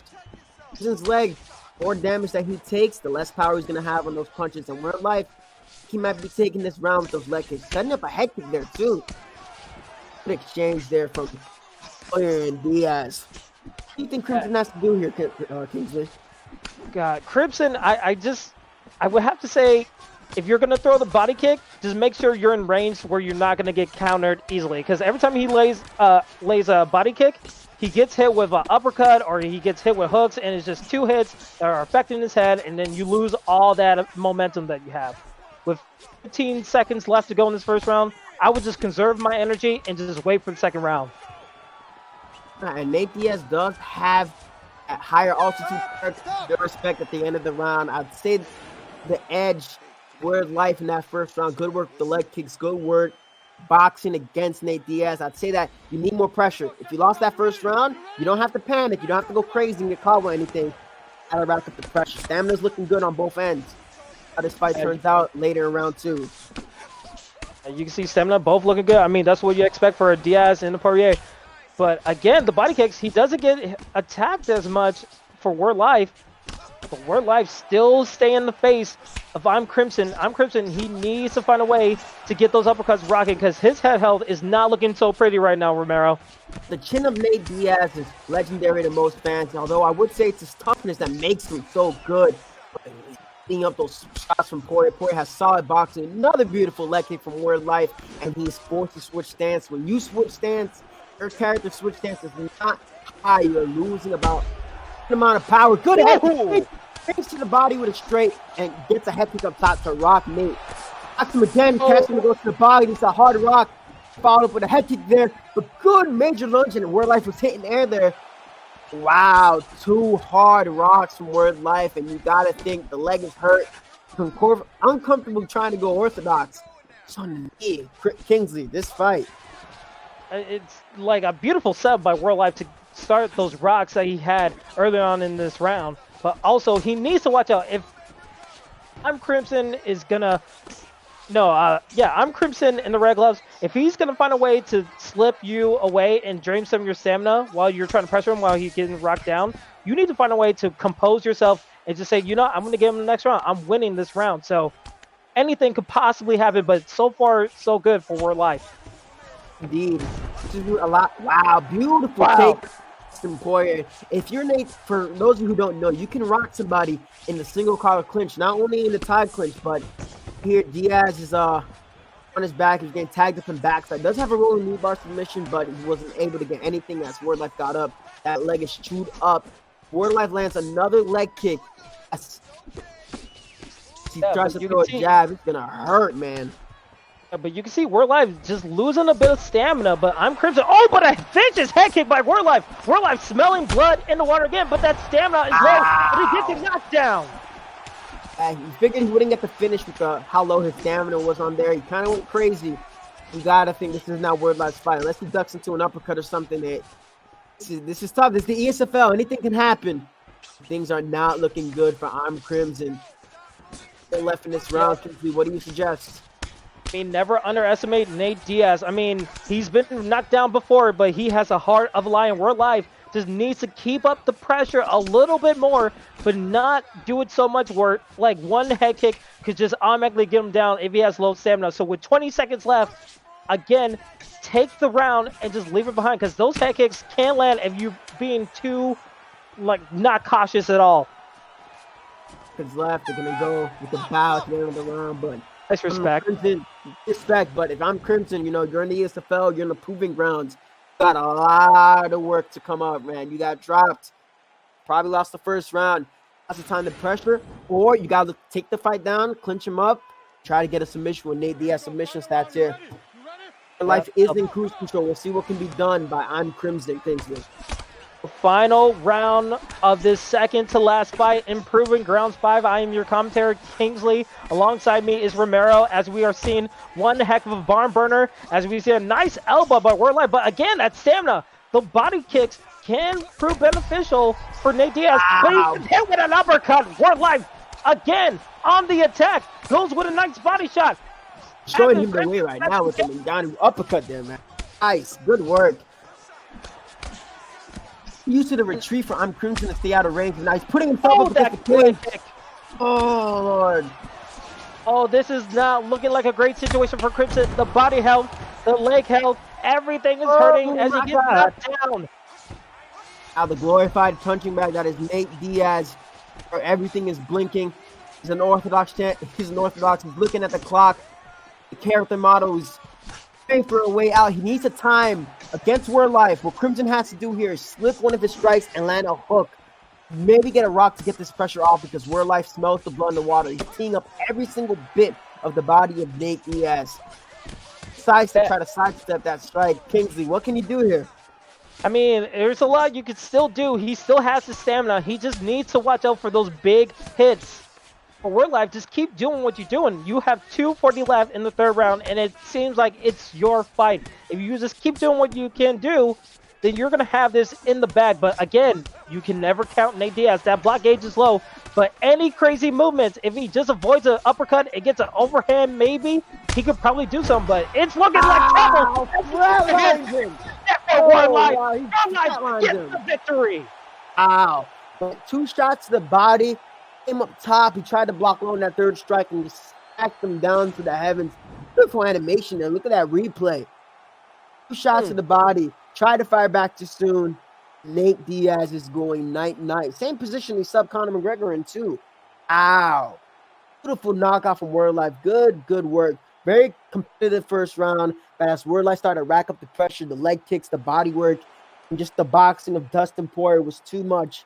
Nate Diaz. Great fight. Great performance, Word Life.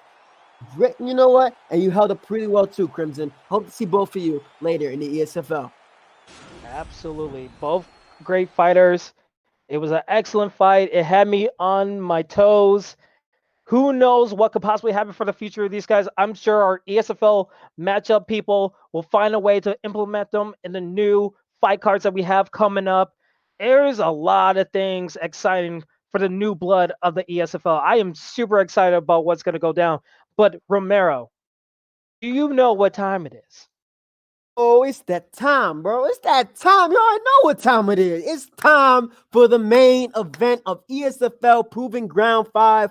And we're going off with Heem the Dream versus Dark Exile, also known as Rebel Scum. Rebel Scum. I mean, this fight, we saw the trailer in the beginning of this show. Both of these guys are willing to make a statement in the spotlight of our North American main event, and they're going middleweight to do it. What do you see these guys doing for character selection, and where do you see them in the scouting report?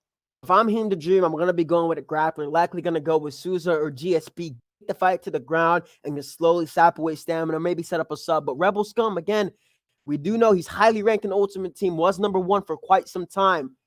Wasn't able to play the game very much until 2 months ago. And if you saw that highlight tape, he was beating some solid players in the top 100 of the ranked championships. So Rebel Scum could have some tricks up his sleeve to try to take this victory. Now, Heem the Dream, he's always in the top 100. Highest he's gone is around 20 to 30 in the top 100. 2-0 in the ESFL, so he has an undefeated record. This is an exhibition, but this is promising to see what can happen when these cards start to go a little bit more official. North American main event, Heem the Dream versus Rebel Scum in middleweight. What do you think the choices are going to be here? Oh, man. I mean, again, the meta pick is Pablo Costa. We've seen it before. There's a Dana White. There's a style bender that you can use. You can use Robert Whitaker. I mean, there's so many people. Anderson Silva, Wanderlei Silva. There's so many people that could choose to implement their styles, and we see it. The GSP. I don't know what you could do against a GSP pick. Maybe you need to go. Oh, Creative Fire. Saw one of those. That could be choice 100% on everything. I But don't see it though.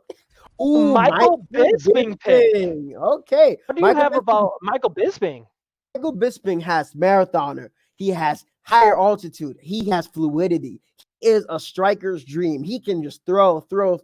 He's extremely busy. We saw it in real life against Anderson Silva. By the way, he has power when he knocked out Luke Rockhold. You saw how he was able to hold up against Dan Henderson and just control the pace for the entire fight in his tower defense. And in this game, Michael Bisping is only an A, but he is absolutely devastating in UFC 3. And the chin of GSP, if there's any knock, any bit of kryptonite for GSP in UFC 3, is that his chin health is not the highest. If Dark Exile were to rack up early stun, an early drop, early rock, we could see a virtual upset here against Heem the Dream. I mean, this is what it's all about. This is how you prove yourself here in the Proving Grounds. You are facing against someone who is 2-0 in the ESFL main cards, and you're new on the scene trying to make a name for yourself in the main event. This is what we wanted for our community, and I am so excited that this is our main event. Both of these guys are going to put on the show 5-round fight. When it's not a 3rd-round fight, how does that change your strategy going to a 5-round fight like this? In a 3-round fight, oddly enough, the margin of error is small, but you can always come back. If there's only 2-3 rounds, maybe you racked up a good amount of damage in rounds 2 and 3. You could steal the round. You can steal the round and change it in your factor. But if you're not smart with your stamina in rounds 3, 4, and 5 in a 5-round fight, be up 4 rounds to none. Your stamina is down to nil. It's just going to take one mistake to get you out of there. Michael Bisping, the higher altitude perk, is going to do a lot of work for him in the striking department. But with GSP, he has one of the best perks in this game for grapplers, and that is crushing presence. It decreases your grappling stamina as a whole by, I believe, either -4 and 5, and that just means GSP's on top of you. Using a lot of stamina, your transitions are going to cost more. Or a 5-round fight, especially if you're looking to grapple early on. You want to grapple early while you're still fresh, while there ain't no virtual sweat going on. They're making things hard. Get on top early, smash some elbows in his face, Look to get the finish later. All right. Well, I'm gonna have to say, I'm gonna put you on the spot. I'm gonna put the rest of our chat on the spot.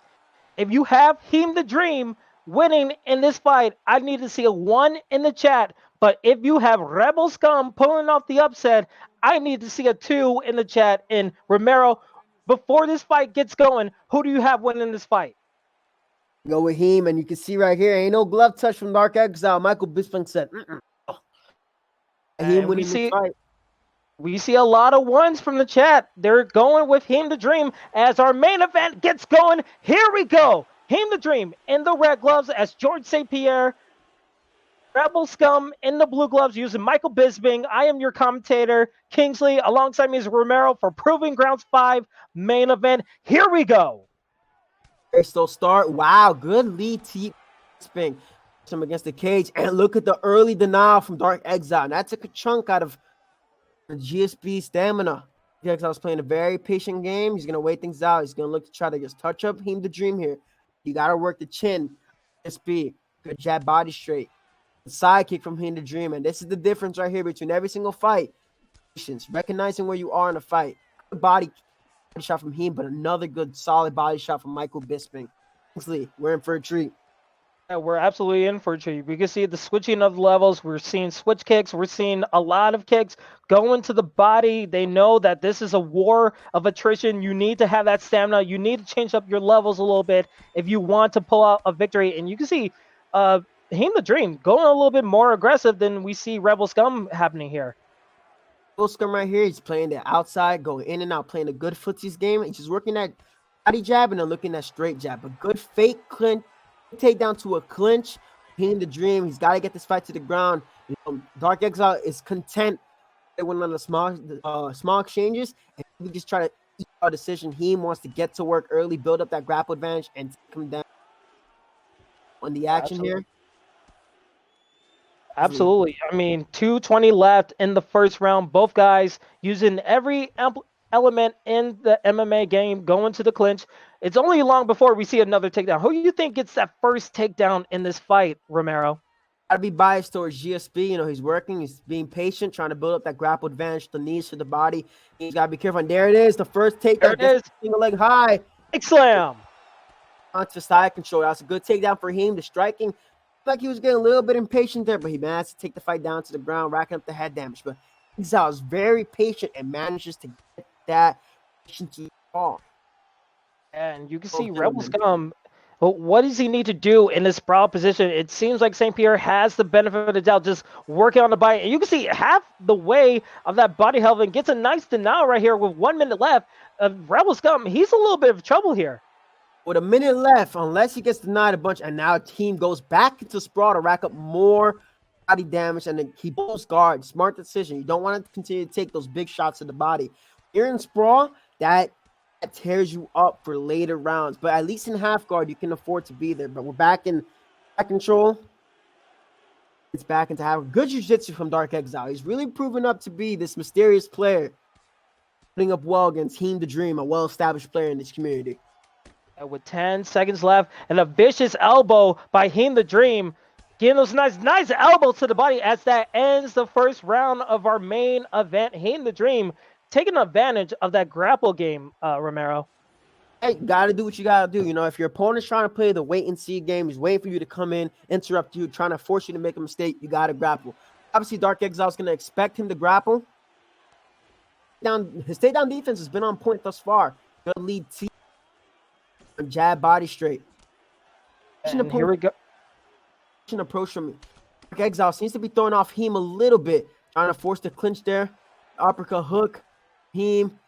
Good uppercut lead body here from Dark Exile. And also, you can see him try to turn up with the striking. Maybe try to conserve stamina for rounds 3, 4, and 5, and then tear up the pressure. The small strikes. Heem the Dream here, Kingsley.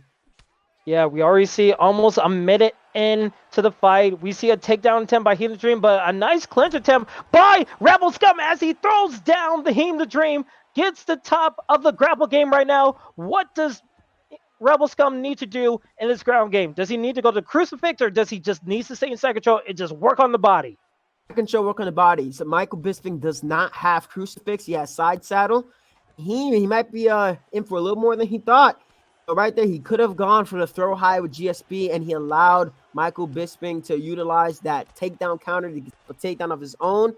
Jigsaw looking to utilize these fakes, and Dream tries to go to backside, and he gets denied. Full grapple advantage for Darkside, and this guy, Dark Exile, he's been exiled for quite some time. This guy's a really good player, and he gets the side saddle transition. Nice Heeman backside. Wow. So far, it doesn't look like he's Rebel scum right now. He looks like the whole dang empire when it comes to the ground game. But now he chooses to get back up and stand and bang with him the Dream. Do you think it's a smart strategy to let go of that top mount? The striking going so well and his patience working well. Oh, but he takes him down. There it is. I rack up damage here because I have that round for Dark Exile. Definitely give that round for Dark Exile so far. There's 2 minutes left. He continue to try to work the body. Nah, for him to Dream, that crushing presence is going to play a part. But I was impressed at the grappling of Dark Exile right then and there, you know? It's going to be a different fight than expected. Good denial for him to Dream, trying to stop him to go to full guard. He's going to work the clock, work the body, work the clock, work the body, trying to get his body health to flash. If I'm him to Dream here, I got to rack up some head health damage, try to get a denial off, and then go for the arm triangle. You can definitely see these guys are both worthy of this main event spot. Both guys doing really well in the grappling game, doing well with their striking. It's a complete masterclass of chess of this main event fight. And right now, we see him Dream in full mount control, getting punched up by Rebel Scum right here. Do you think it's a smart strategy to just land these strikes in the full mount on your back? It helps create grapple advantage. You see that blue bar from Michael Bisping? It's working. It's going to help him transition and maybe set up a submission if he wants to look at that. But the only downside is if he postures up and starts to rack up this damage, not going to fare well. So you can see the body health was flashing for a little bit. That could play a factor around 3.5. Granted, if nothing bad happens to the end of speed. We are midway through this main event North American fight. Him the Dream in the red gloves using George St. Pierre. Rebel Scum, aka Dark Exile, in the blue gloves using Michael Bisping. Both guys very talented on the ground game so far as we approach this third round, Romero. I was seeing the Dream right now. You can't play this wait and see because he's what Dark Exile is doing right here. He's content to stay on the feet, wait for the denial, and then capitalize on Heem's mistakes. If I'm Heem the Dream, I got to utilize more of his mistake. I maybe try to use the jab, lead hook, spinning body kick. Good emptive lunge from Dark Exile. Beautiful clinch setup with the lead leg kick to the straight, and now we're back in Heem's world with GSP. Good denial. Grappling. The grappling's gonna play a huge part, but yeah, Mario Yamasaki. Yamasaki, what are you doing? Come on, Yamasaki, bro. What you doing, bro? You gotta hit it in the main event fight. Mario Yamasaki implementing his voice to break up a huge attempt by both these guys in the clinch. Now they're going back to the stand with 3:46 left in this third round. Him the Dream has another chance to implement more striking. I think the main focus has been, wow, beautiful Superman punch. And he goes for the double leg. Wow. And takes him down. Nice. Off the stun. And now momentum is shifting is in his favor. No grapple advantage off of that denial. But that was a beautiful entry by Heem the Dream. Gonna work the body a little bit. Transition to half guard. If I'm Heem the Dream here, I'm gonna look to deny a few strikes. Go up to half guard, postured up, and rack up some damage to the body and head. Dark Exile has really good grappling, so if he's able to pre-deny any of those transitions and get on top, I do think that this time, instead of letting him up, he will stay on top and look to get some damage on his own.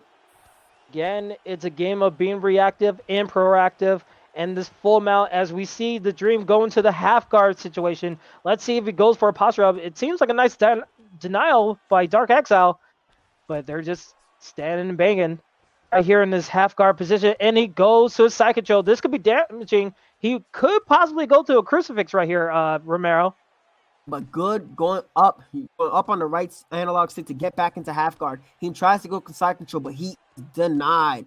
I'm Heem the Dream here. I'm looking to establish control. Dark Exile needs to look to get a reversal or go back into full guard, which he does. I believe fake a few transitions, fake to trying to go to the armbar, build up that grapple advantage, and then go for the triangle choke for the submission. It's the best thing to do here. He tries to go for the transition. Exile has full grapple advantage, and he's up with a minute left in this fight. And you see, again, as you said, a minute left in this fight, a little over. He in the Dream. And Rebel Scum trying to find a way to just disrupt that stamina, both competitors, and you could see both guys just keep on attacking the body. It seems like they're more content of just going for the body and not going for the head, as we see a nice takedown again by Heath the Dream. Right here, the body. Everybody likes to focus on the head. The top players know that once the body shuts down, you can have a lot of heart, anything that you want. The body is pivotal to the fight. And right now, I believe Exile's body was the one that was flashing first. But if he's able to capitalize on Heem's patterns, up an uppercut hook and rock him and drop him as this fight goes on further, he's going to get that stamina boost in rounds 4 and 5. This is still a very competitive fight. Yeah, and you saw these replays right here. The nice Superman punch going to the nice combo with the uppercut. Just a beautiful maneuver by Heem the Dream as we are going to the main event rounds. As Heem the Dream, what do you think he has to do in these main event rounds coming up? I was Heem the Dream. I would focus on protecting the head. Just keep working the body, but don't be too predictable. Use those side kicks. Next time you push him against the cage, don't go for the takedown. As he tries to go for denial, then set up the body kick and land that heavy shot like you need. Exiles, now he's coming forward. Singling high, but there's the takedown counter. And the Dream is unable to stop. Huge slam. Huge slam. And he does that for scoring and lets him back up. Should have utilized the throw high for GSP there to negate that takedown counter. Their body teeth. And no, another aspect of Michael Bisping, like he gets more stamina when it goes on to these later rounds. So Rebel Scum, aka Dark Exile, can have a chance to turn things around. But again, with a nice combo by Heathen Dream, it seems like that's going to be a little bit harder than said, Romero. Yeah, but one thing that Heem can look to capitalize on right here is the fact that Dark Exile is looking to lunge side kick. But there vicious combo as he tries to throw body kick and punching range. You see he got punched for that immediately. He has to not get too overzealous here and get rocked. That's the chin of GSP. Will not help him here. But now the body health is flashing. The head health actually get a few rocks there, but his stamina is looking kind of iffy there. So you can't afford to stay in the pocket too long with Michael Bisping. If I was in the Dream, I'd go for a switch kick here and try to time assy lunge, Kingsley. Yeah, and you can see him, the Dream, he's backing up when he needs to back up. I don't see Rebel Scum, aka Dark Exile, backing up. He's moving forward. He's saying, I'm going to be in your face. I'm going to pressure you, even though I'm taking these blows to the body. And you can see that body flashing a lot with only 233. And he gets rocked again. Huge combos coming from Him, the Dream. Him, the Dream, smelling blood. Will this be it? No! The heart of Michael Bisping, I believe he has a 98 heart in the middleweight division, but the body rock, that head rock, it's paying off dividends in rounds 4 right here. And you got to think Dark Exile is kicking himself for not staying on top when he was doing so well in the grappling exchanges in round 2. All he has to do is stay patient here, not duck into anything crazy if they get back on the feet. Continue working the body. One heavy move can end this fight if they get back up on the feet. You can see that body blinking a lot. 2 shots to the body in this full mount position, and it just hurts the heck out of Dark Exile. And he in the Dream, he seems like he has his fully in control, and there's only 120 left in the 4th round, Romero. Postured up positions are one of the most dangerous positions to be in. Half guard postured up. Side control is dangerous, even though it's not a postured up position. Full guard postured up is crazy. You can rack up so much damage. Michael Bisping, Eminem's now matched up, and now he's going to resort to the dark side of the force and go to the knees. It's the only thing he needs right now to keep himself in this fight. 40 seconds left. You think he has the body from Dark Exile, Kingsley. Oh, that body.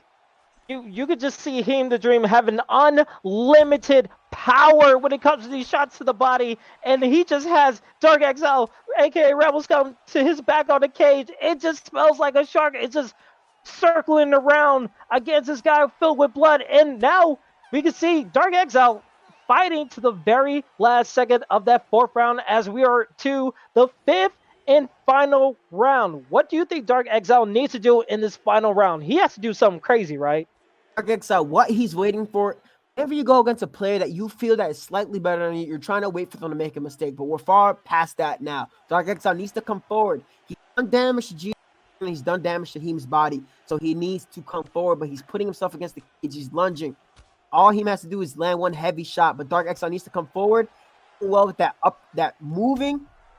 Oh, he tried to block it. Wow! Wow! Are you not entertained? A Oh, huge of the spinning night. roundhouse kick for Heem the Dream to get the main event victory. That's the replay. Bang! On the head of Rebel Scum. Huge knockdown. With you today, Rebel Scum. Beautiful, beautiful spinning heel kick. Some a fade that any New Yorker would be proud of. Wow, we can see that one more time. Wow, Michael Bisping is off the top of his dome, and Heem the Dream caps off an amazing performance against the number one player in UT, Dark Exile, aka Rebel Scum. Good fight, both gentlemen, both with a lot of patience, a lot of tactical ability, but Heem the Dream was able to come off with the decision, with the victory, the main event for ESFL Proving Grounds 5. I honestly, I have to say I'm speechless. That is all you can ask for in a main event and a fight card for Proving Grounds. I mean, we're back, we're live, we're going to be doing this a lot more. And when we have performances like that by Him the Dream, by all these other competitors, and credit to Rebel Scum, I mean, he absolutely put on the show and he tried his darnest to put out a victory. But again, Him the Dream in that main event spot, I mean, definitely some matchup bookers are going to be looking at his name and saying, yo, I need that on the next exhibition fight card because that was absolutely awesome. I can't wait to see what's next. Romero, I mean, what a heck of a fight card, right? It's a good fight card. You see a lot of good talent here. Some guys, they might have to go back into the practice mode of UFC 3 and, work on a few things, but a lot of promising esports fighters here for the ESFL. Great job over in the EU main event against the Clan. That from Pyrite Kip. Pyrite Kip, he looks solid. He's going to be a problem on the Xbox side. You see Word Life tactically breaking down his co-main event opponent in I'm Crimson and Him the Dream. Rebel Scum had the boxing combos available for him to pressure Michael Bisping. Michael Bisping has a lot of things in his arsenal, and he could have done a lot more around Street 4 and 5 to switch the fight in his favor. But Him the Dream stayed patient, he stayed diligent, damage to the body. That damage that he did in the sprawl position, fellas, it paid off. Body rock, the head health, everything started breaking down. Put his man to sleep. Absolutely. Put him to sleep indeed, because my goodness, Rebel Scum was not ready for it. I mean, he was ready for it, excuse me, but my goodness, that spinning head kick, Jesus Christ. But to put a bow on this whole fight card, let's just run down of what happened in this whole fight card. Again, our first fight was Sarwar versus Young Orchid. Sarwar had the victory. Game Room beat Killer Jake. Pirate Kip again beat Declan in the European main event. And then we had Tussler put on a great showing against Sir Swags. Then Legos beats Your Materna. And then again, we're live put on the show against I'm Crimson. Romero, any remaining thoughts on this fight card? I gotta say this with all the fighters that fought on this card. Watch if you fought and you won. Check what you could have done better. Just because you won doesn't mean that there's not anything left for you to learn. Yes, you got on the proving cards of ESFL. It doesn't mean that you're set off yet. If you want to beat the top 10 guys in the world, the guys that fight for the titles on ESFL, gotta shore up on your holes in your defense and your offense. A lot of promising talent here in ESFL Proving Grounds 5, and I'm happy to be a part of this alongside you, Kingsley. Absolutely. It's been an honor to share the booth with you.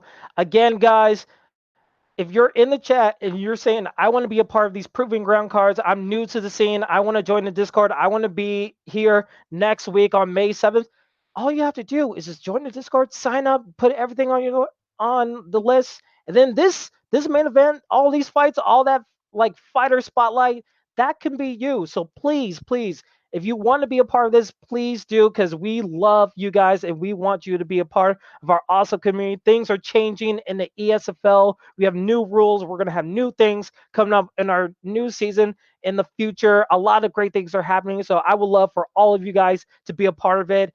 And my last statements are going to be thank you so much for watching ESFL Proving Grounds 5. We will be back live for ESFL Proving Ground 6 on May 7th. Look out for ESFL Exhibitional on May 9th. I've been Kingsley. Romero, any last words? Great time. This is my second time commentating since ESFL 75, where I compete for the title. And it was great to see just the growth of the community, how strong everybody came together, especially during these trying times. Just awesome to see people cheering on for whoever they liked. I see a lot of people utilizing new things in the game. The game has changed so much over the course of the last 2 years or so, and it makes it makes a man happy. It makes a man happy. Everybody's learning and getting better. But yeah, thank Absolutely. you, Kingsley. Well, absolutely. Well, again, guys, thank you so much for watching ESFL Proving Grounds 5. I have been Kingsley. That has been Romero. We want to wish you guys a good night or good day wherever you are in the world. Just have a good one and be safe. We will see you in the next fight card. Peace out. Ciao, everyone. Adios.